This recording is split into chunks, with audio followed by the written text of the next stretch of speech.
Sarkozy. Moi, président de la République, qu'il démissionne. C'est de la poudre de perlimpinpin. Nous avons les moyens et la volonté de nous retrouver autour de valeurs et d'objectifs communs.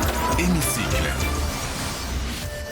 Bonjour Laurence Saillet. Bonjour Steve. Et merci de nous rejoindre comme tous les jeudis dans le Grand Journal sur Radio J. Vous êtes éditorialiste après avoir été porte-parole des Républicains. Et Laurence, justement, vous vous intéressez cette semaine à la campagne pour la présidence de LR pour regretter le Sarkozy bashing de certains candidats. Oui, tout à fait. Je remarque que certains candidats sont entrés en campagne en pensant que taper sur Nicolas Sarkozy était une bonne chose. Alors, il y a une déclaration en particulier qui m'a particulièrement heurtée, oui. Celle d'Aurélien Pradié. Et bien, on va l'écouter, Aurélien Pradié, au micro de Laurence Ferrari, c'était sur CNews. Quant à Nicolas Sarkozy, il appartient désormais à notre passé politique. J'étais un des premiers à dire qu'il fallait tourner la page. Et je suis probablement des 3 candidats à la présidence des Républicains le seul à pouvoir tourner cette page. Pourquoi ? Parce que je n'ai pas de rancœur à l'égard de Nicolas Sarkozy, je n'ai pas été un de ses ennemis politiques, j'ai été un de ses militants, et parce que je ne suis pas un affilié de Nicolas Sarkozy, je ne suis pas un de ses anciens lieutenants, j'ai donc une totale liberté à son égard. Et lorsque je dis qu'il faut tourner la page de Nicolas Sarkozy, je lui dis sans rancœur, sans peur, l'avenir de la droite républicaine s'écrira sans Nicolas Sarkozy. C'est peut-être une chance pour lui, et c'est aussi une chance pour nous. En attendant, depuis son départ, il n'y a pas de leader à la droite. Non, il n'y en a pas. Laurence Saillet, votre réaction ? Écoutez, je suis quand même assez surprise qu'on puisse se présenter à la tête d'un parti en vilipendant le créateur même de ce parti, car c'est bien Nicolas Sarkozy qui a créé les Républicains. Juste un petit rappel, si vous me permettez, pour revenir un peu en arrière, parce que j'étais membre du bureau politique toutes ces années, donc j'ai pu sentir les tensions qui a pu exister. 2012, la guerre Copé-Fillon, un spectacle tragique devant tous les Français, donc la mise en place d'un triumvirat, et Nicolas Sarkozy revient. Il revient pour sauver sa famille politique.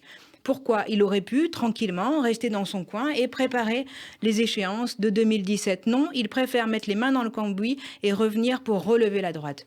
2014, il est élu à la tête du parti. À l'époque, 268 000 adhérents. Aujourd'hui, il y a 65 000 adhérents au parti Les Républicains. Il est élu à la tête des Républicains et il redresse la famille politique. Donc je regrette que aujourd'hui, Aurélien Pradié oublie que sans Nicolas Sarkozy, il ne pourrait pas lui-même se présenter à cette élection. Et puis il y a la création de LR aussi sur laquelle Nicolas Sarkozy jouera un grand rôle. Tout à fait, c'est lui qui a créé les Républicains en 2015, qui a changé le nom du parti, tellement l'UMP avait été abîmée par l'affaire Copé-Fillon. Donc ce nom, les Républicains, c'est la marque Sarkozy. Dire aujourd'hui qu'on veut tourner la page, qu'on veut effacer le passé, ça me semble quand même un peu abusif. Alors il y a un autre candidat, Laurence Saillet, qui s'est livré ces derniers jours, selon vous, à un Sarko-bashing regrettable, Bruno Retailleau. Et on va justement l'écouter, c'était cette fois sur LCI. Nicolas Sarkozy fait partie du passé ? Bien sûr. Bien sûr. Et parfois, notre passé était un passif. C'est-à-dire ? C'est-à-dire que ce que je reconnais à Nicolas Sarkozy, et je m'en souviens très bien, la campagne de 2007 a été une campagne exaltante.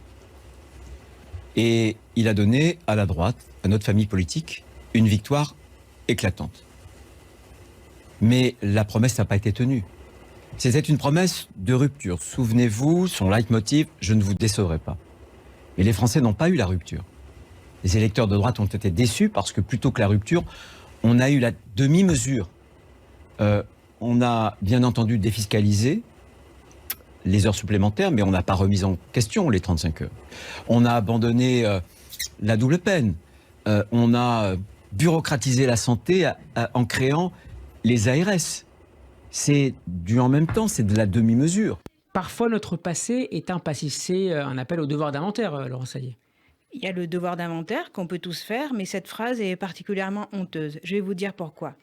Que faisait Bruno Retailleau en 2012, lors de la campagne présidentielle ? Il était dans le comité de campagne de Nicolas Sarkozy.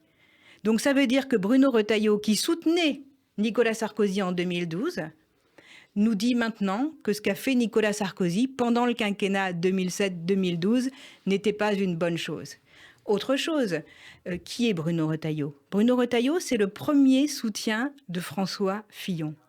Que faisait François Fillon pendant le quinquennat de Nicolas Sarkozy? François Fillon était pendant 5 ans son Premier ministre.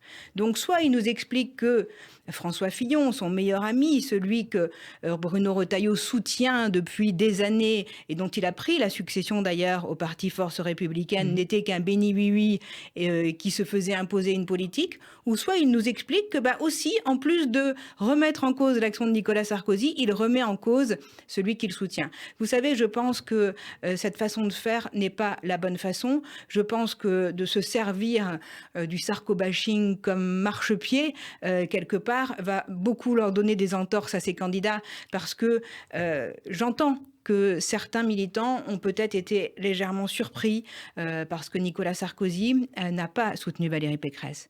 Mais en fait, leur déception devrait plutôt venir du score de Valérie Pécresse. Encore aurait-il fallu que Valérie Pécresse puisse aller au second tour. Je rappelle que Valérie Pécresse a fait 4,7% au premier tour de la présidentielle, quand Nicolas Sarkozy faisait 27,18% en 2012. Vous notez néanmoins, Laurent Saïd, que Nicolas Sarkozy continue de polariser le débat en interne au sein du Parti républicain, et son interview de dimanche chez nos confrères du Journal du Dimanche, justement, a beaucoup été commentée, critiquée, là, en l'occurrence. Mais parce que Nicolas Sarkozy reste le dernier grand patron de la droite. Nicolas Sarkozy, dans le cœur des Français de droite, a une place toute particulière et très importante. Est-ce qu'il peut être l'avenir de la droite, encore ? Ah, ça c'est lui qui peut vous le dire. Mais c'est une hypothèse ? Écoutez, moi, je soutiens Nicolas Sarkozy depuis tout le temps. Je n'ai jamais changé ma ligne. C'est quelqu'un qui, à titre personnel, est déjà d'une très grande générosité parce que c'est quelqu'un de très fidèle, mais c'est aussi un grand homme d'État. Mais avant de parler de l'avenir, ce que je voudrais dire, c'est que je trouve qu'on ne se perd en politique quand on renie tout ce qui a construit ce qu'on doit être soi-même. La droite républicaine, c'est Nicolas Sarkozy qui l'a fait gagner. Le Parti des Républicains, c'est Nicolas Sarkozy qui a fait en sorte qu'il existe aujourd'hui. Alors, de grâce, que les candidats évitent surtout de remettre en cause Nicolas Sarkozy. Merci Laurent Saillet. Votre édito politique est à retrouver en podcast sur radioj.fr.